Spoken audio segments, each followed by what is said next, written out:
양극화와 일자리 부족, 민생의 어려움이 가중되고 있습니다. 이대로 주저앉을 중장입니다. 녹색 기술과 2008년 8월 15일 대한민국은 건국 60주년을 맞이한다. 지난 60년을 돌아보고 미래를 설계하는 새 시기가 온 것이었다. 지난 60년 동안 2차 세계대전 이후 출발한 그 어떤 독립국가도 달성하지 못한 근대화 혁명을 이뤄낸 주인공 한국. 하지만 한국 경제의 기적을 만든 고성장의 신화는 이미 오래전 막을 내렸다.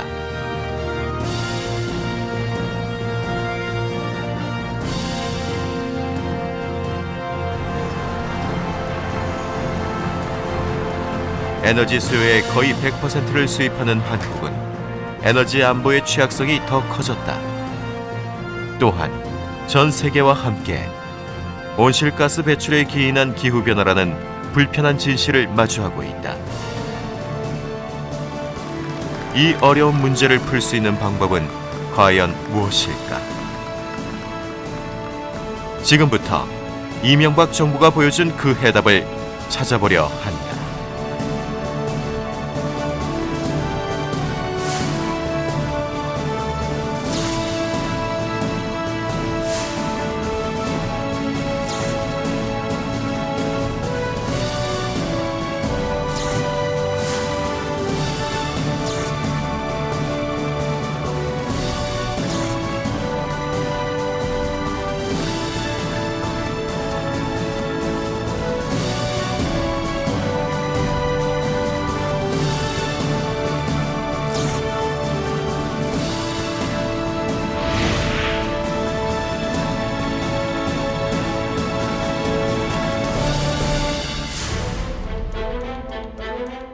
신성장 동력의 창출, 에너지 안보 구축, 기후변화 대응, 일명 트리플 크런치는 세계 각국이 고심하고 있는 문제다.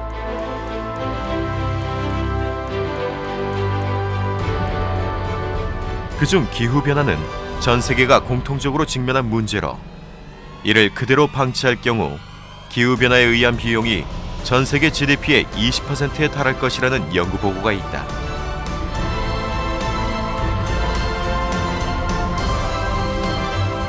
대한민국이 주도적으로 추진한 녹색 성장 정책은 이에 대한 대안으로 제시됐다. 저는 저탄소, 녹색 성장을 새로운 비전의 축으로 제시하고자 합니다.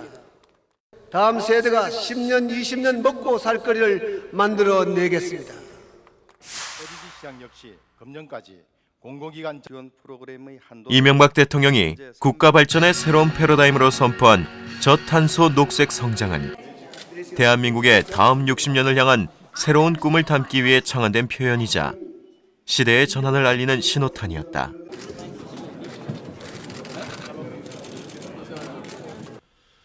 먼저 기후변화라는 것이 우리가 외면할 수 없을 만큼 상당히 우리 주변에 깊숙이 진전되고 있고요. 한국은 세계 평균보다 기후변화의 양상이 2배 이상 빠릅니다. 그리고 그것이 에너지 문제, 물 문제하고도 직결되어 있고 또 더 큰 문제는 지금처럼 우리가 압축 성장을 해온 한강의 이른바 한강의 기적이 새로운 60년에도 계속될 수 있을 것인가. 일자리가 늘어나지 않는 성장 그리고 이런 그 환경의 파괴를 동반하는 성장 이런 것이 앞으로도 지속될 수 있을 것인가 굉장히 중대한 그 고민을 하지 않을 수 없었고요. 그래서 녹색 성장이 새로운 국가 발전 패러다임으로 대한민국 건국 60주년을 맞이해서 나오게 된 것입니다. 환경의 그린과 성장의 그로스, 이 두 가지 가치를 바탕으로 경제 성장을 이루겠다는 녹색 성장. 반대되어 보이는 두 가지의 가치를 상호 보완의 관계로 발전하는 패러다임이 바로 녹색 성장이다. 기존의 경제 성장 방식을 친환경적으로 전환하고 녹색 기술과 녹색 산업의 발전을 통해 신성장 동력과 새 일자리를 창출해내는 것. 이것이 바로 녹색 성장의 모토인 것이다.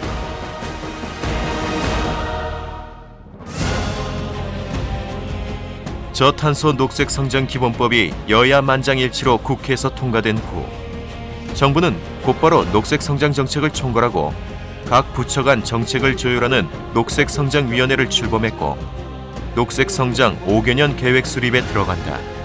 그럼 다른 발전소 짓는데 뭐 우리 그 대양 발전소 대한민국 저탄소 녹색 성장의 첫걸음은 온실가스 감축이었다. 기후변화의 가장 큰 원인이자 대한민국은 물론 인류가 풀어야 할 숙제 온실가스. 이에 대해 정부는 이명박 대통령이 제15차 유엔 기후변화 총회에서 전 세계에 발표한 20년 배출 전망치 대비 30% 감축이라는 국가 목표를 설정하고 온실가스 배출량을 체계적으로 관리하기 시작했다.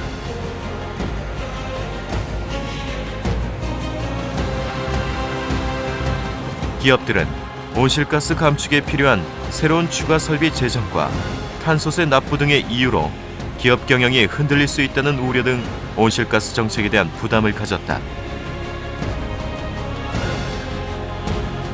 이에 정부는 기업들과 협의해 자율 감축 목표치를 설정케 했고 저탄소 녹색 성장 계획을 이어나갔다.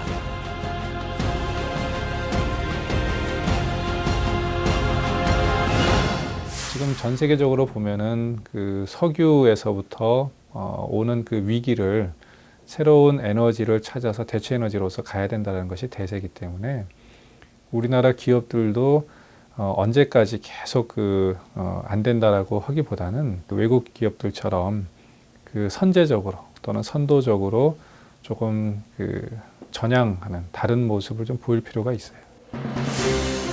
기업들의 참여로 온실가스 감축 정책은 탄력이 붙었다. 국가 온실가스 종합정보센터를 설립해 부문별, 업종별, 연도별 감축 목표를 도출했다. 발전소 등 대형 배출원에 대해 온실가스 에너지 목표 관리 제도를 도입. 2012년 온실가스 840만 톤을 감축 목표로 설정하고 458개의 관리업체가 이행하기 위해 노력했다. 대한민국은 국제협약에 의한 온실가스 감축 의무국이 아님에도 불구하고 미 퍼스트 정신을 발휘해 선도적인 온실가스 관련 정책을 선보였다.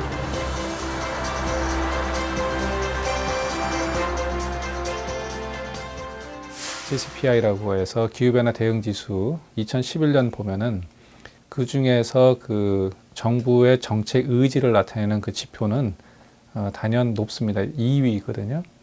그래서 거기서 우리가 알 수 있는 건 뭐냐면은 기본적으로 온실가스 배출량이라든가 배출 추세는 우리나라가 굉장히 높다라는 거죠. 그래서 이런 추세로 가면은 우리가 굉장히 문제가 있지만 정책 의지라든가 정부 정책에서는 2위를 했다는 의미는 뭐냐면은 상징하는 게 굉장히 큰 게 우리나라가 노력하고 있다는 거죠. 그러니까 온실가스를 줄인다라고 하는 거는 시간과 노력이 필요한 건데 일단 시간을 두고 우리가 이러한 강한 노력을 보이면은 계속 줄일 수 있다라는 어떤 희망적인 메시지를 볼 수가 있는 거죠. 온실가스 목표 관리제를 실천하는 동시에 신재생에너지를 만들어내고 있는 수도권 매립지 관리공사.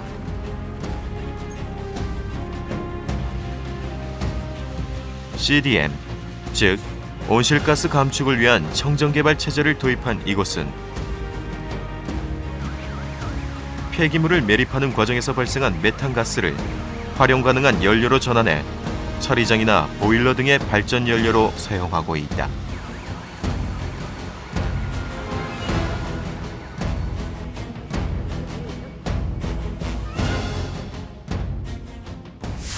수도권 매립지에서 이 매립가스를 활용한 발전시설의 규모는 약 50메가와트 발전시설 규모인데요. 이 50메가와트 발전시설의 규모는 약 18만 가구에 전력을 공급할 수 있는 전력이 됩니다. 그리고 온실가스 감축 규모는 연간 약 80만 이산화탄소 톤의 온실가스 감축 효과를 가지고 있고 향후 매년 약 80만 이산화탄소 톤의 온실가스를 감축할 계획으로 있습니다. 이명박 정부가 준비한 녹색 성장의 패러다임은 미래 대한민국의 발전 동력이 되어줄 이념적, 정책적 방안으로 탄생했다. 탄소연료에 의존해온 지금까지의 경제적, 산업적 토대 구조를 바꿔 새로운 패러다임으로 이끄는 문명적 전환을 제시하는 것이다. 이것은 대한민국이 글로벌 시대를 맞아 새로운 문명을 주도하려는 의지. 바로 녹색 성장의 리더 국가로 발돋움하려는 의지였다.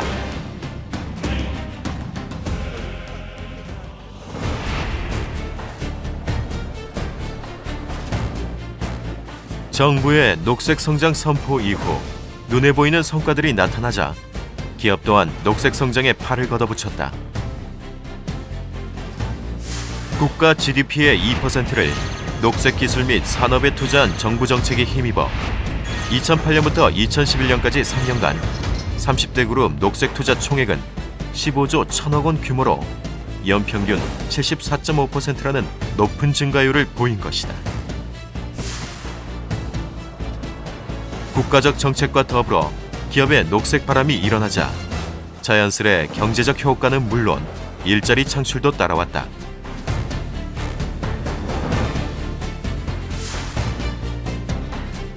신재생에너지 보급 확대 및 신재생에너지 분야가 생겨나면서 고용, 매출, 수출이 비약적으로 증대했다. 2009년에서 2011년까지 총 56조 원을 녹색 부문에 투입한 결과 약 75만 명의 고용 유발 효과를 보기도 했다.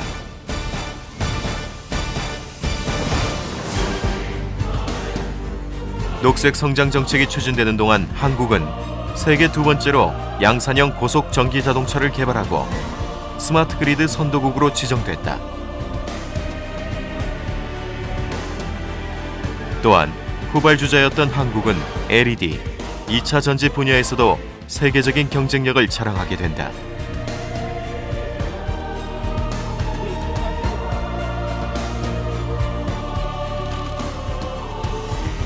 한국의 녹색 성장에 대한 해외 반응 역시 고무적이었다. 세계적인 종합금융그룹인 HSBC는 한국 녹색 성장의 성과와 전망이란 보고서를 통해 우리 정부의 녹색 성장 정책을 높이 평가했다.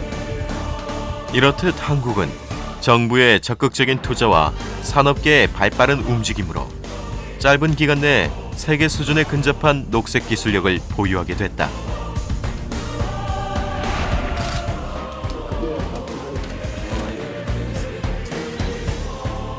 OECD는 2011년 5월 OECD 50주년 비전 선언문을 통해 녹색 성장을 지속 가능한 경제 성장 달성을 위한 핵심 의제로 채택했으며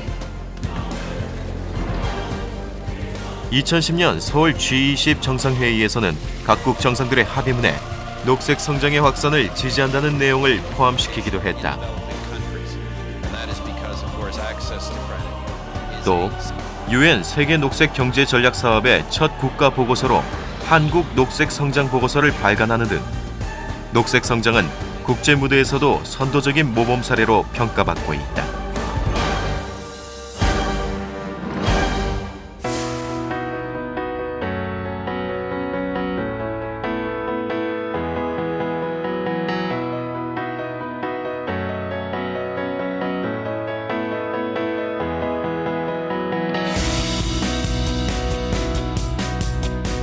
지난 2010년 6월 전 세계 녹색 성장 확산을 이끌 글로벌 녹색 성장 연구소 GGGI가 출범한다. 환경의 지속 가능성과 발전을 조화시키는 문제는 인류의 절박한 과제입니다. 글로벌 녹색 성장 연구소는 역사상 처음으로 한국이 주도해 설립한 국제 기구로 개발도상국의 녹색 성장 전략 수립 및 정책 추진을 지원하기 위해 설립됐다. 이후 2012년 6월 15개 회원국과 함께 GGGI의 국제기구와 설립협정 서명식을 갖고 2012년 10월 설립 2년 만에 국제기구로 재탄생한다.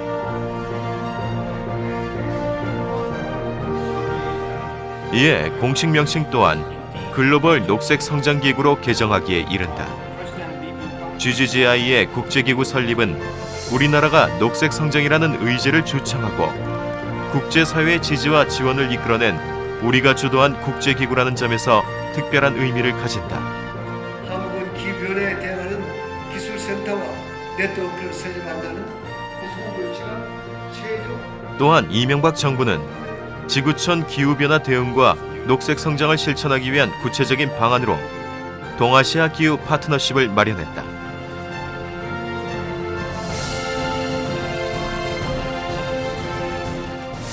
동아시아 기후 파트너십은 빈곤 해소 노력을 기후변화 측면에서 개도국의 역량을 지원하고 한국의 ODA를 통해서 국제사회에서 리더십을 확산시키는 그런 대표적인 브랜드 사업이라고 할 수 있겠습니다.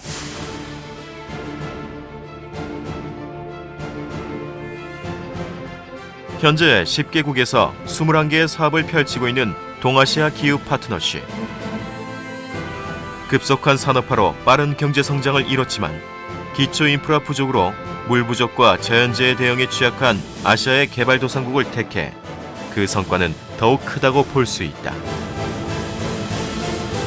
물관리, 폐기물, 저탄소 에너지, 저탄소 도시, 산림과 바이오매스 등의 다양한 사업 중 가장 큰 규모로 시행되는 물관리 분야의 랜드마크 사업은 아시아 개도국의 큰 관심을 받고 있다.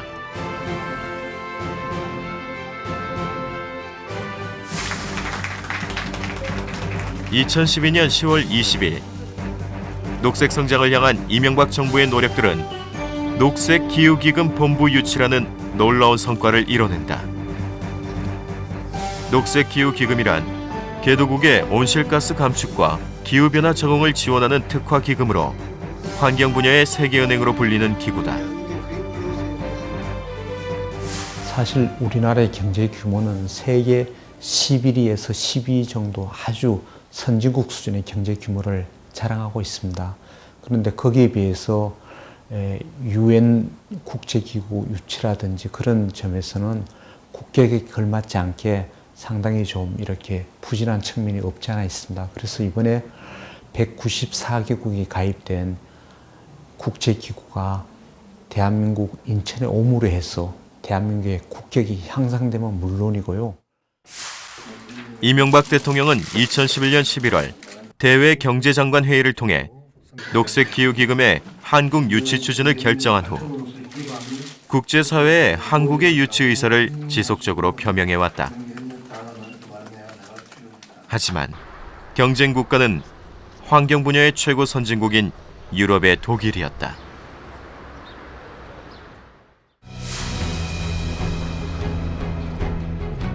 막강한 자금력과 그동안 쌓아온 녹색 산업의 경험을 바탕으로 한 독일의 물량 공세는 거셌다.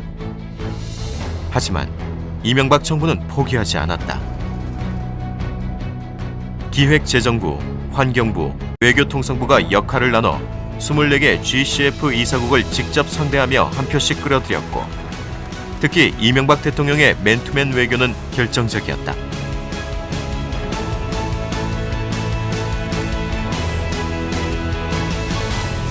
실제로 많은 정상들이 대통령님과 전화를 통해서 대통령께서 이렇게 친히 전화를 주시고, 또 한국의 녹색 성장은 정말로 함께 같이 가고 싶은 그런 정책적 방향이라고 생각해서 지지를 먼저 약속한 것을 철회를 하고 한국을 지지하겠습니다. 그 즉석에서 그런 경우도 몇 차례가 있었습니다. 이러한 노력에 힘입어 녹색 기후기금 본부의 유치는 대한민국 인천으로 확정된다. GCF는 2020년부터는 매년 1,000억 달러, 한화 110조 원 규모의 기금을 조성할 예정으로, 이로써 한국은 처음으로 국제기구다운 국제기구 본부를 유치하게 됐다. 190여 개국을 회원국으로 하고 수백에서 수천 명이 근무할 것으로 예상되는 본부 조직을 가지게 된 것이다. 한국개발연구원은 GCF 본부 유치에 따른 경제적 효과가 매년 3,812억 원에 달할 것으로 내다봤다. 임직원들이 매년 소비할 금액 650억 원. 매년 120회의 국제회의가 열리면서 외국인 참가자들은 해마다 342억 원을 쓸 것으로 예상.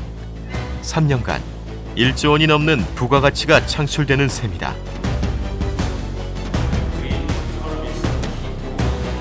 GCF 본부 유치와 GGGI 설립은 무엇보다도 이명박 정부의 녹색 성장 정책이 높이 평가되고 우리의 국력과 외교력이 신장됐음을 알려주는 역사적 증거로 대한민국의 국격이 상승됐음을 상징한다.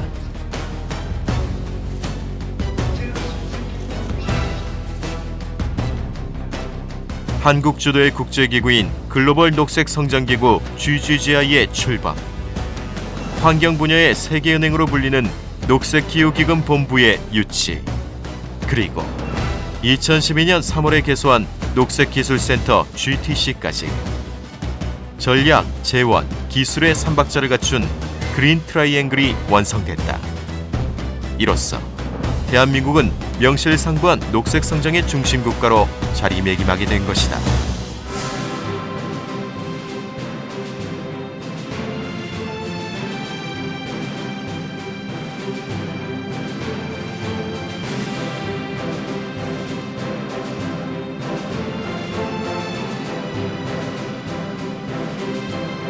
우리나라의 녹색 성장에서 절대 빼놓을 수 없는 것, 바로 4대강 살리기 사업이다. 대한민국 녹색 성장의 가장 큰 줄기인 4대강 살리기 사업. 우리 민족의 젖줄이라 불리는 대한민국의 4대강에 일어난 드라마틱한 기적. 과거 세계가 놀란 한강의 기적이 지금 또 한 번 4대강이라는 이름으로 다시 시작되고 있다.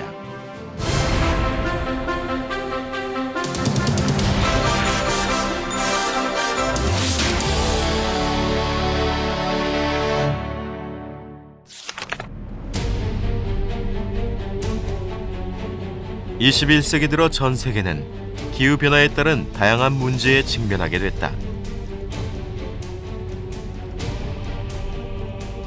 특히 홍수와 가뭄 등 자연재해에 대비하고 수자원 확보를 위한 강 살리기는 더 이상 미룰 수 없는 시급한 국책 사업이 됐다.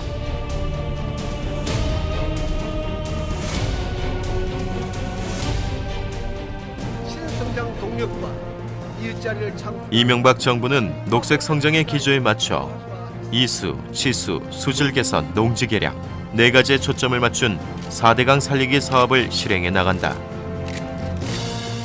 이것은 기후변화에 따른 자연재해에 대비하고 수자원을 확보하는 것은 물론 세계적 금융위기의 국내 확산을 막고 내수 경기를 살리기 위한 녹색 뉴딜과 연계된 것이었다.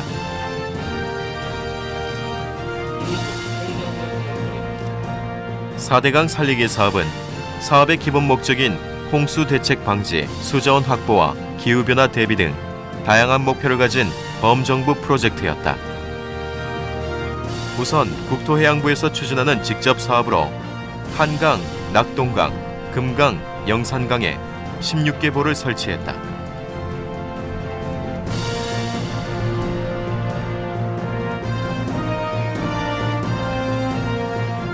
보는 홍수 시에 물을 통과시키고 가뭄 시에는 물을 모아 수자원을 관리할 수 있도록 하는 것이다.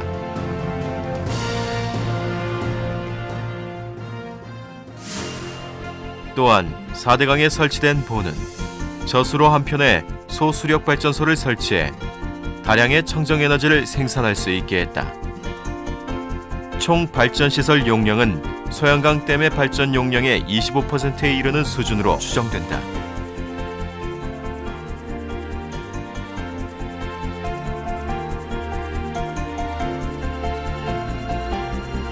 각 강의 주변에는 퇴적토를 준설해 물길을 넓혀 충분한 물흐름의 공간을 확보해 나갔다. 또한 하천 내 농경지를 정리해 오염물질을 막고 생태습지, 색강 등을 조성해 사람과 자연의 공생을 도모하는 생태하천을 929km에 걸쳐 완성했다.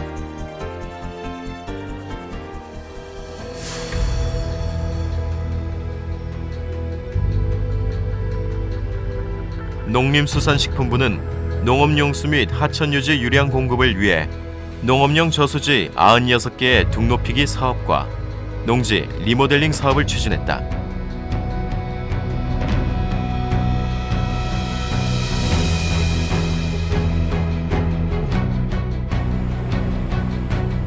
또 환경부는 하폐수 처리장 207개소, 마을 하수도 589개소 등 환경 기초 시설을 눈에 띄게 확충했다.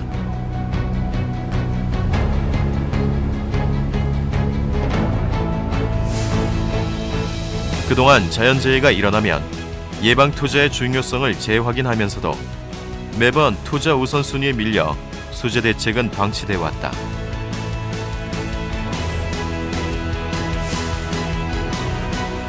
사대강 살리기 사업 또한 실행 단계에서 다양한 반대 여론에 부딪혀 왔다. 우리 과거의 예를 보더라도 경부고속도로 또 인천공항, 경부고속철 등등 초기에 이런 대규모 사업을 계획할 때는 그 많은 반대가 따랐습니다. 그런데 시간이 지나가면은 이 사업의 효과가 있구나 하는 그런 걸 알게 되는데, 그래서 이 4대강 사업은 여러 가지 가뭄 문제, 홍수 문제, 또 물 부족이라든지 수질 문제, 이런 여러 가지 기술적인 문제도 종합적으로 해결하는 다목적 사업이라 할 수 있습니다. 이명박 정부는 이전 정부와 달리 그동안에 있던 예방 대책에 기후변화에 대비한 대책까지 포함해 과감하게 실행에 옮기게 된다.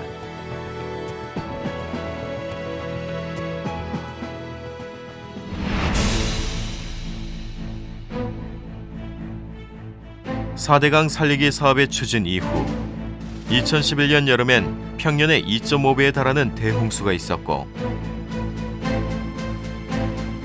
2012년 봄에는 100년 만에 가뭄이, 여름엔 무려 3개의 태풍이 연이어 한반도에 상륙했다.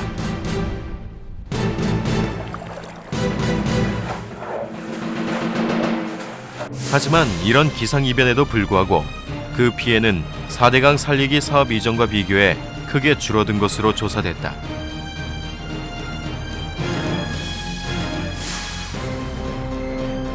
가뭄 당시 오히려 4대강의 수위는 예전에 비해 모두 상승해 있었다.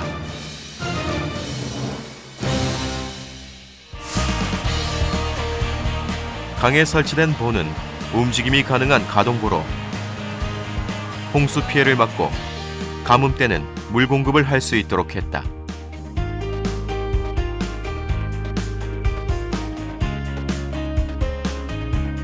풍부한 수저원을 확보해 가뭄에 대비하고 16개 보를 통해 수량을 조절하는 등의 노력들로 4대강 주변의 과거와 같은 자연재해 피해는 크게 줄어들었다.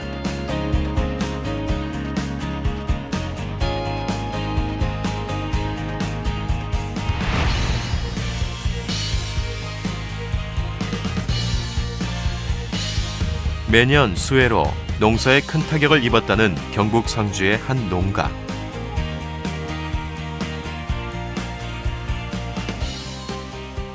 예, 4대강 사업하고 나서는 침수라고는 볼 수가 없고요.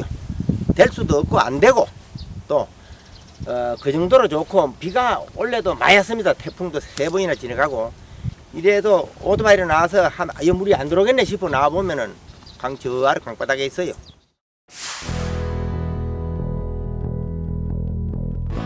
이 귀한 작물들이 장마에 휩쓸려 주저앉은 모습을 보며 가슴을 친 게 한두 해가 아니라는 농민들.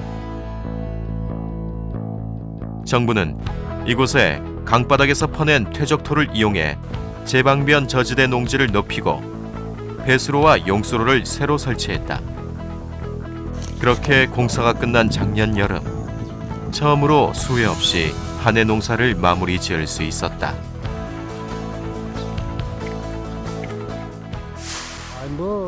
여 주민들은 참 4대강 안 했으면 어쩔 뻔했는가 참 하고 나니까 이렇게 좋은 걸 4대강 안 했으면 참 개발 안 했으면 이거 어쩔 뻔했느냐 모두 전부 그렇게 말씀을 하시면서 좋아들 하고 있습니다.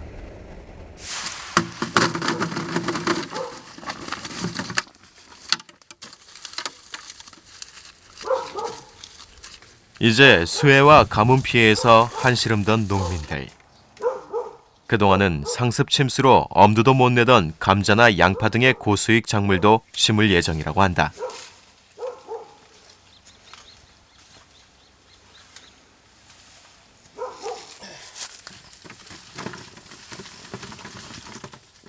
사대강 살리기는 농민들의 수심을 덜어주고 그들의 삶도 살리고 있었다.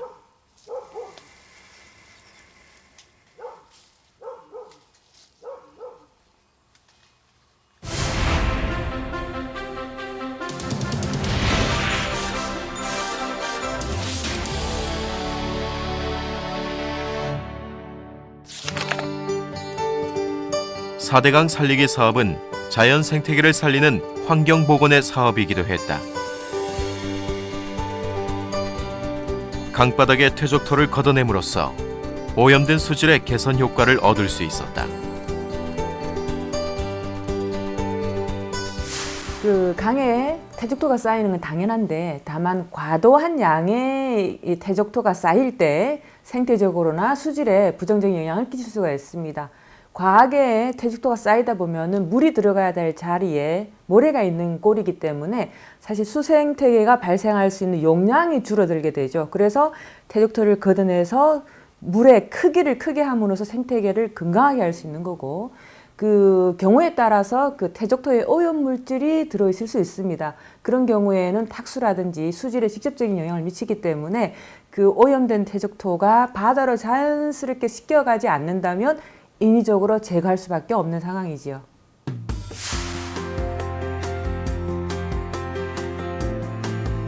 사대강 살리기 사업을 통해 전국 16개 보에 다양한 어도가 만들어졌다. 생태계를 훼손하지 않는 최소한의 개발로 시민들에겐 수해 걱정 없는 삶의 안정을, 동식물로부터는 자연을 빼앗지 않고 더 풍성한 공간을 만들어 되돌려 준 것이다.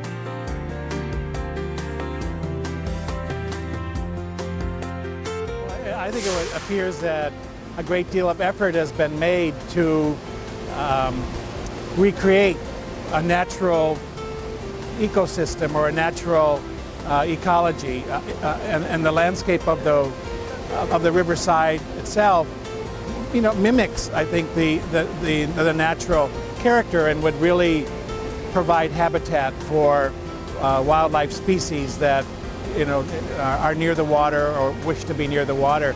At the same time, it appears from all of the drawings and the way in which you laid out the river bank, it appears that in fact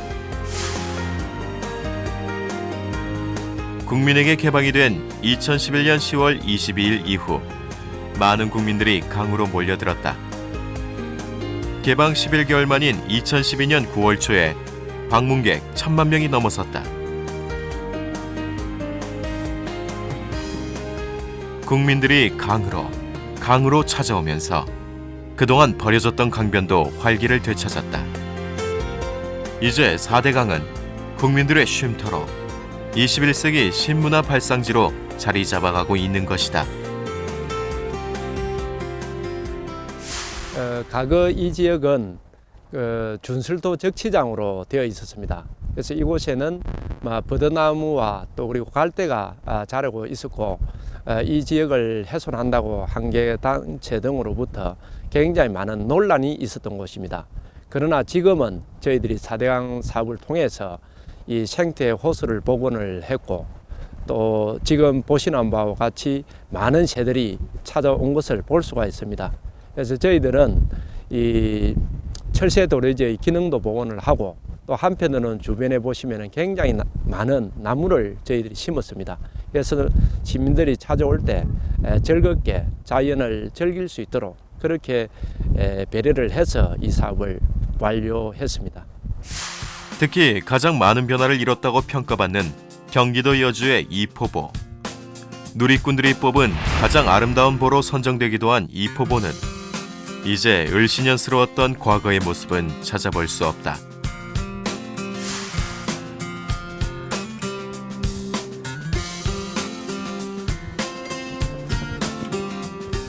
전망대에서 자연을 눈으로 느끼고 자전거 길에서 건강을 되찾고 여름엔 카약과 카누로 레저를 즐기며 삶의 또 다른 여유를 즐기게 됐다.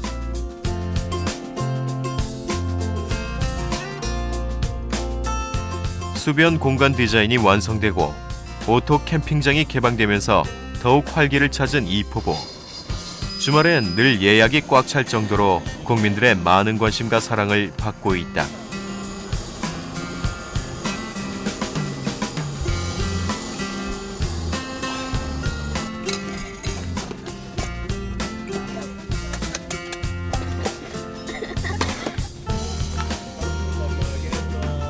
한강을 시작으로 낙동강까지 권역별로 고루 자리 잡은 캠핑장은 지역 시민들의 쉼터가 돼주고 있다.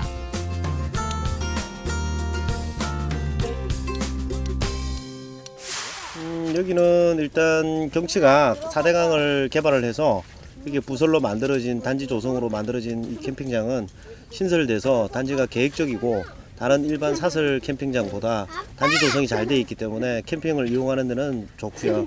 그 다음에 여기는 신설이라 햇볕이나 이런 거를 막을 수 있는 그런 공간들이 많이 없어요. 근데 다른 데 대비 탁 트인 시야 때문에 4대강의 여주보라든지 이포보라든지 그런 부분들을 경치를 할 수 있고 그 다음에 주변 관광을 할 수 있는 점에서 여기가 참 좋다고 생각합니다. 강변에서 아침을 맞는 또 다른 사람들. 자전거 길로 4대강 국토종주에 나선 사람들이다.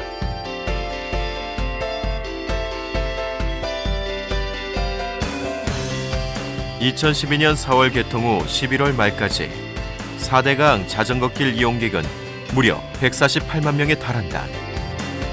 자전거 도로를 따라 계절마다 피고 지는 식물들과 강가의 풍광이 눈을 즐겁게 한다. 총 1757km의 4대강 자전거길. 여기에 종주 인증제를 도입함으로써 이용의 재미와 성취감을 줬다. 각 코스에 설치된 총 44개의 인증센터에서 스탬프를 받을 수 있고 4대강 전 구간을 완주했을 때는 인증서와 인증메달도 수여된다.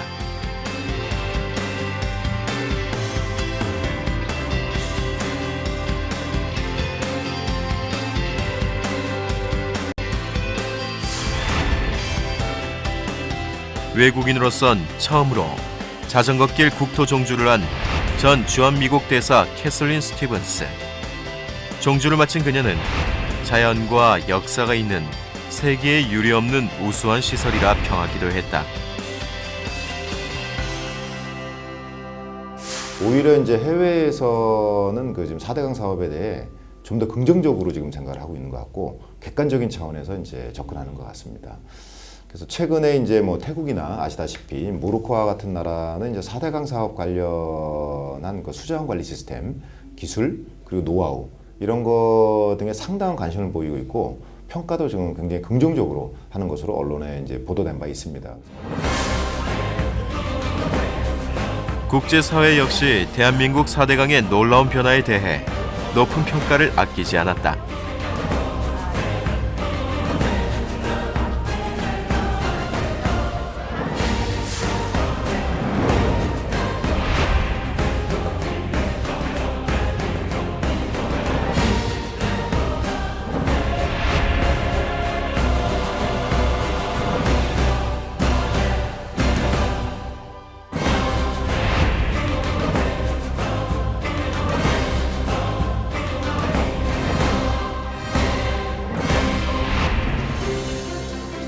강을 살리는 사업은 국가 경쟁력을 높이는 브랜드 사업이기도 하다. 실제로 미국은 테네시강 사업으로 대공황을 극복하며 경제를 재건했고 인도는 다모다르강 유역 개발 사업으로 국가의 신성장 동력을 확보했으며 독일은 하벨강 보건 프로젝트를 통해 자연을 다시 얻었다.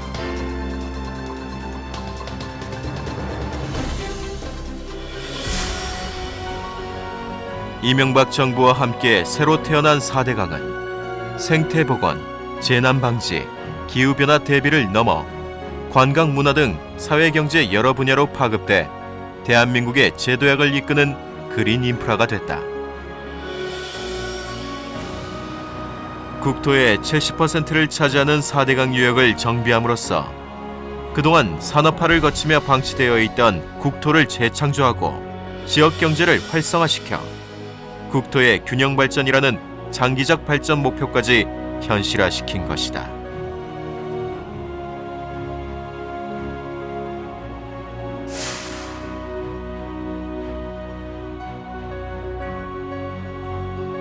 (4대강) 살리기 사업을 비롯한 대한민국 5년간의 녹색 성장.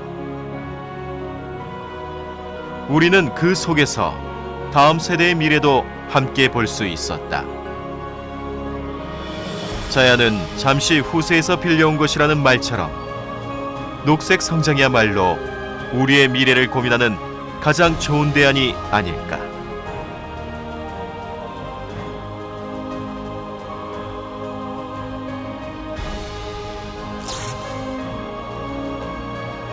친환경과 더불어 친서민 정책을 중시해온 이명박 정부. 영상실록 5부에서는 따뜻한 대한민국을 만들기 위해 이어갔던 이명박 정부만의 복지 행보를 따라가 본다.